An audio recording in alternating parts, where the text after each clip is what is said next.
बड़े बुजुर्ग कहते हैं, जाने अनजाने इंसान के किए कर्म उसका पीछा नहीं छोड़ते।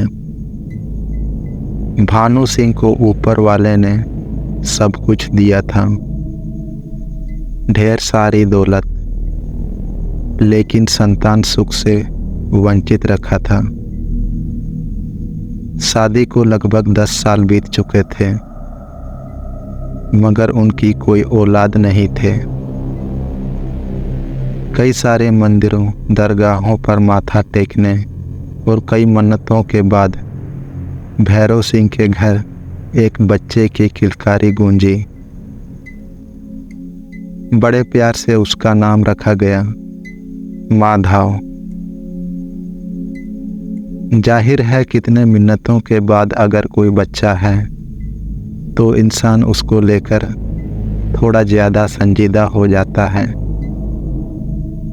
माधव के साथ भी कुछ ऐसा ही हुआ। उसके पास दुनिया भर के खिलौने थे, मगर बाहर खेलने जाने की मनाही थी। मगर उसे तो बस बाकी बच्चों की तरह बाहर खेलने का मन करता। रोज हवेली की छत से अपने कमरे की खिड़की से बच्चों को कार चलाते, पत्थर फेंकते, कंचे खेलते, दौड़ते देखता और मन महसूस कर रह जाता। देखते देखते माधव 8 साल का हो गया। उसे एक अजीब सी आदत लग गई। सबसे नज़रें बचाकर हवेली की छत से ईंट इकट्ठा कर अपने कमरे में ले जाता और कमरे के पीछे वाली जो दीवार थी उसकी दूसरी तरफ से जो पेड़ था उस पर निशाना लगाता।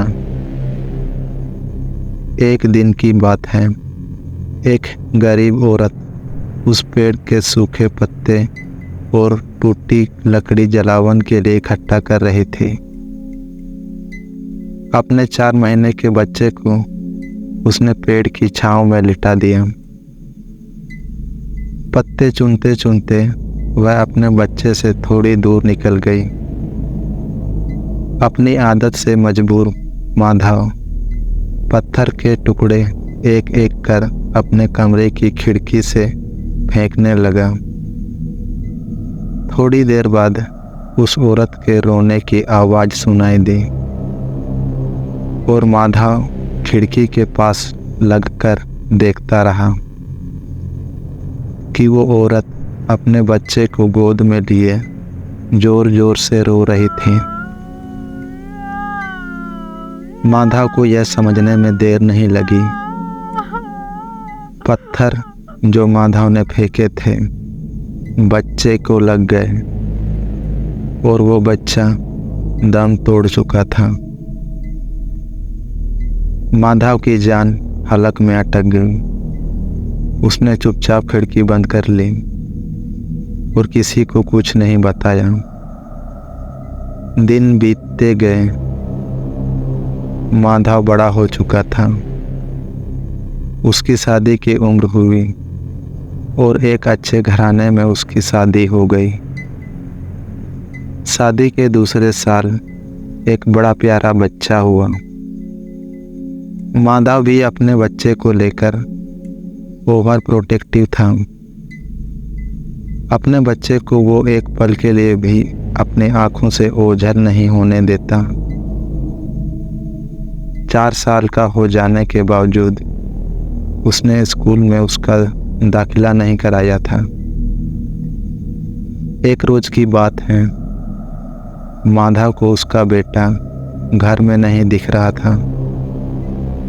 पूरे घर में ढूंढते ढूंढते माधव जब अपने बचपन वाले कमरे में पहुंचता है तो देखता है खिड़की खुली हुई है। जैसे ही वह खिड़की के पास पहुंचा उसकी रूह कांप गई। उसने देखा कि उसका बेटा उसी पेड़ के नीचे खड़ा है और माधव से कहता है, पापा इस बार ईंट फेंकोगे? तो मैं कैच कर लूंगा, मुझे लगेगी नहीं।